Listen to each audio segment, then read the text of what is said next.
hell is this?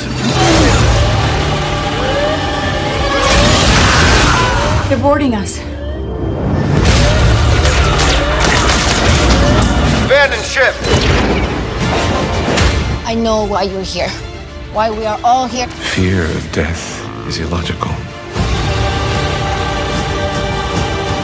Fear of death is what keeps us alive.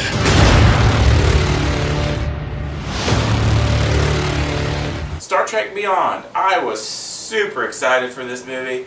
I love the last two Star Trek movies. I gave them a perfect 5 out of 5, both of them. I know a lot of Trekkies hate Into Darkness for some reason, but I never really quite understood it because, I mean, what J.J. Abrams did to this series was bring it to the masses and make it profitable again. And the old Star Treks just weren't that. And sorry, but money talks. And this movie, I can say, is really good.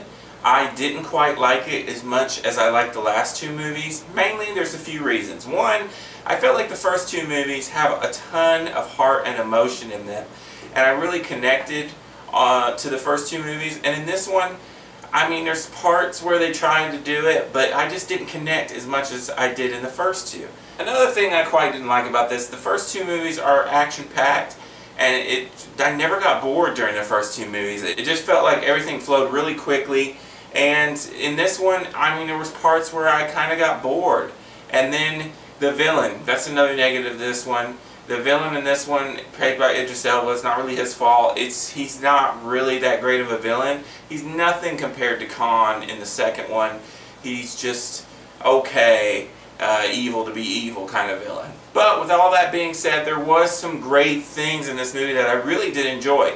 For one, I've always loved the cast, and they all shine here. I have no negative comments about any of the cast. Like I said, even Idris Elba, you know, he was okay. It wasn't really his fault that the villain was just kind of, that was more of writing and story issues. My particular two standouts are Spock, played by Zachary Quinto. He has always been really good in these movies, and I felt like he was really good in this movie too.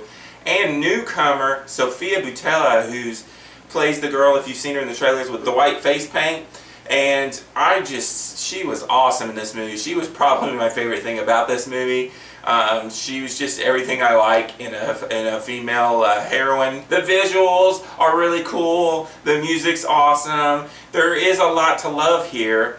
It does feel like they dialed back the comedy a little in this one. It's not as funny as the other two were. I feel like that some of the Trekkies' complaints have been heard here. So if you didn't like Into Darkness, you'll probably like this one a little better because this does feel like one of the older movies. But overall, I'm going to say I really did, like I said, I liked this movie. It was good. For me, I love Into Darkness and I love the first Star Trek movie, the J.J. Abrams movies. This one, not quite as much. I'm going to give Star Trek Beyond a 4 out of 5. If you like this video, click that like button. If you want to keep up to date on all my videos, click this glorious subscribe belly button. If you want to see my last few videos, click over here. This has been a Rainy Cage production. Peace out.